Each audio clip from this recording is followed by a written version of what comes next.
Yeah, my name is Benjamin George. I've lived here in Spain since 1995, since I was 6 years old. Is Spain a welcoming place if you come here alone? Maybe you're a little bit shy, maybe you're a little bit introverted and you want to move here and it's like, will I get new friends? How will life be? How do you feel like it's down here when you, let's say you are coming here all alone? If you decide that this is where you want to be, you really do need documentation here is the most important. If you have all of that, I think Spain's very welcoming. Yeah. You know, Spain will try and adapt, you know, bring you in and show you the way, this, that and the other.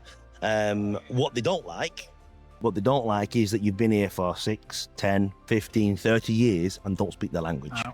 They will get very upset very quickly. But so would the British. Yeah. If you went to England, you didn't speak any English, I'd be like, you know, you'd be the end of stories, you know? Yeah. So it's the same for here. Same for here. But I think also you will come a long way if you just try a little bit, if you just show the Spanish people respect that you're trying, even though you're saying the words a little bit wrong or you're saying them in the past tense or whatever. Yeah.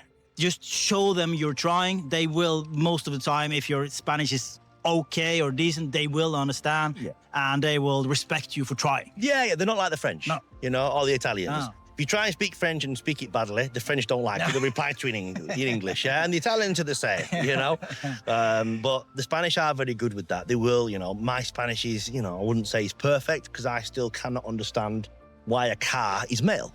No. You know, in England, we always say she, you know what I mean? So I automatically say that and it's the verb, but there's nothing wrong with getting it wrong. No. Yeah? As long as you try. Yeah, they will give you a lot of respect for that. Yes, they will, yeah.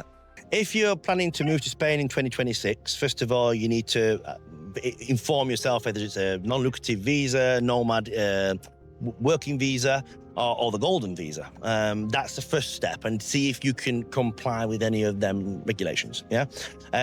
Coming to Spain, the first, let's say, 2 years is going to be very difficult until you adjust your brain and say, well, this is not the way things happen, this is the way things happen.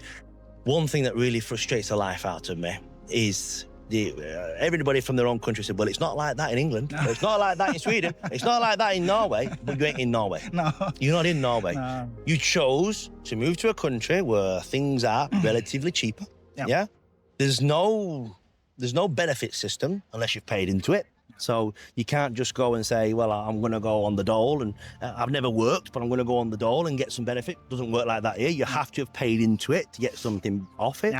You know, but at the end of the day, if you're really looking to make a better life for the next generation, this is the place to be. Yeah. Let's hypothetically assume that you had to move back to UK tomorrow. Yes. What will you miss the most about Spain? The security. The security is very important. I would worry. I have been all over the world. Yeah, I've been to South America numerous times, Brazil, Colombia, Venezuela, things like this. And as long as there's respect and you don't start being silly with your money, nothing would ever happen. You know, if you go to England, especially where I'm from, it's very much, you know, you walk down the street and you do fear because the people, I don't know what's wrong with people. You know, the homeless situation in the UK, all of this, and people just really struggle because I think England's very expensive. There's lots of things that are cheaper. Cars are cheaper, but if you smoke in England, you know, you're gonna have a real culture shock. You know, if you want to drink, you know, if you go and have the measurements, and I've seen it's like vapor. You know, and that's another thing where people have to, if they're moving here, they have to be aware.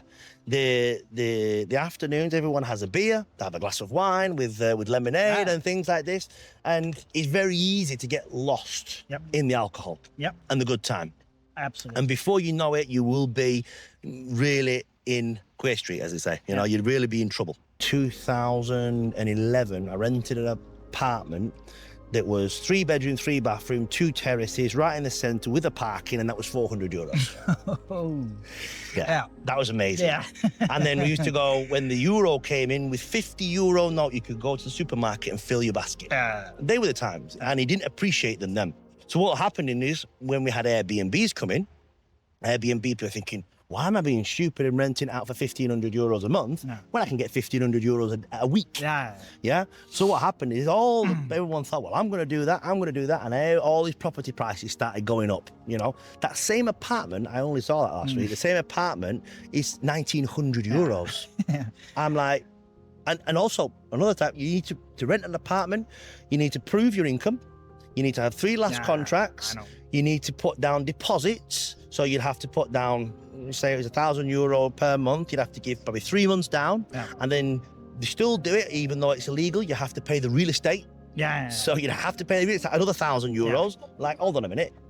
The owner of the house hired you to do a job. And then I have to pay for the privilege. Not a chance. Yeah, I ran into the same problem with my last apartment. I rented the apartment alone. My girlfriend lives in Norway. She's kind of commuting back and forth. But I was not able to get that apartment with my own salary. So they needed 3 bank statements from me and then 3 bank statements for her. And we needed to show an income of at least €4,000 to €5,000 just to get the apartment. So that kind of shows how difficult it can be. The real estate market for rentals is a good business, to be honest, but not for the end consumer. So, for example, if you're interested in a property, before they will even entertain you, you have to spend the documentation. And then what they will do is on your earnings and your incomings, they will categorize you in a list order. So the more money you have, the quicker you will see the apartment and you will get the go ahead. If your contract is below par, or let's just say the normal contract here in Spain, €1,350 after tax, you are not getting your foot through the door, which is really sad. A lot of people that do need the help, a lot of people that have put into the system have come across hard times, especially in COVID, lost the jobs, lost the way of income, and they want to be able to live somewhere that's nice, and they can't do that. So what then happens is people think, well, I've got kids, I'm not going to live on the street. I'll break into an apartment, and which is where you then got the squatters. It's very difficult. And the rules for the squatters is insane, isn't it? Like 48 hours or something like that if they have been there? There was a new law that got passed, a new part of the courts in Malaga that I heard got released, and they say that they can do things a lot quicker. But when children are involved, and it all ends up on the owners of the house and property. So if you, for example, have a property that you don't use or you're not here, and someone breaks in and starts using the electric and using the water and all of this stuff, first of all, if you cut that off, you will be arrested. Because that is not what you do. It has to go through the proper system. Meanwhile, they're accumulating debt. And you still need to pay the bills. You still need to pay the bill. It's all your responsibility. And that's a sad bit about it, because Spain, unfortunately, like other countries, instead of helping the people that are here, they like to help these foreign countries, and people that aren't, and people are suffering. And we're talking about the coast because it's an affluent area. There's a lot of people with a lot of money. That's great. But think about these small villages in Madrid, all these small villages in the north of Spain, or where nobody ever goes. It's very, very, very hard. The national health system here is amazing. How would you kind of compare it if you're going to compare UK and Spain when it comes to the health system? Would you say it's similar, or is one better? Be careful who you piss off now. A lot of people in the UK, and I think a lot of people will agree with me, that a lot of people in the UK, because England is known for giving out benefits. We've never taken benefits from anybody. But a lot of people, because it's all to manipulate the system, they'll be in the emergency room for a headache. They'll be in emergency room for anything like this.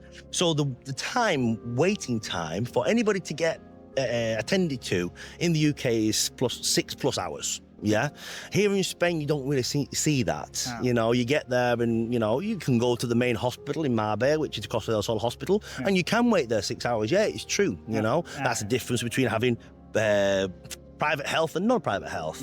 Also the wait time. But in England, I've always found that the system is very lacking.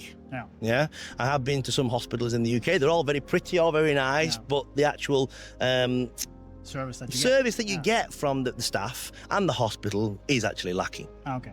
My grandfather moved to Spain. He moved to Spain so many times because he wanted to be close to the family and the grandchildren and things like this. And one thing I will tell you, which is the gospel, he actually got cancer He actually got cancer, and he was telling me he was going to the hospital. He says, "Can you please translate?" Because he wouldn't see him if he didn't have a translator. And he said, "I don't feel right." And he's 81 at this point, yeah? And he said, "I don't feel right." And the woman, the doctor, He said... lives here in Spain now? Or? No, he doesn't live in Spain. I went back. But the doctor said, "Oh, because you're old." Yeah. He said, "I know I'm old." He said, "But," he said, "I don't feel right." She says, "Have a paracetamol." Yeah, this is the answer. Paracetamol is a wonder drug here. Have a paracetamol. And he said, "I don't feel right." And we went about 5 times.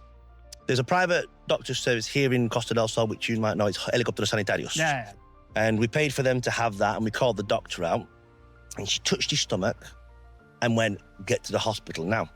So basically, he had a tumour in the stomach, cancerous tumour about this size. And the doctor said to him, "You know, you need to go for chemotherapy." Yeah.